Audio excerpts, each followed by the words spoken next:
አንድ ሰው ኢትዮጵያ ውስጥ ሲሞት መቼም ገዳዮች የሚገሉበት የራሳቸው ኦብጀክቲቭ አላቸው።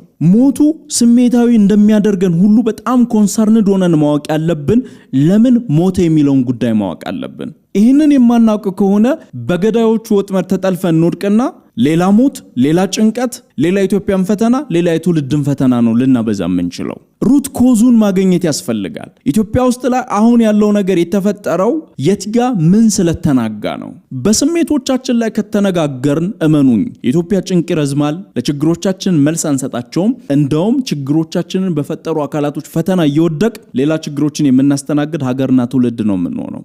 በስሌታዊነት ላይ ከወደቅን ግን የተፈጠሩ ችግሮች እንዳይሰፉ ከተፈጠሩ ችግሮች በኋላ ያሉት ሪአክቲቭ የሆኑ ፍትህ ሊሆን ይችላል፣ የነገ ትውልድ መንገድ ሊሆን ይችላል፣ ፎርጊቭነስ ሊሆን ይችላል፣ ከዛሬ በላይ ነገን በማየት የበረታ ትውልድ በመፍጠር ኢትዮጵያን የማጽናት ስራዎችንም መስራት ሊሆን ይችላል። እነዚህ ነገሮች በጋራ ደምረናቸው ትልቁን የኢትዮጵያ ምስል እየገለጥን እንሄዳለን።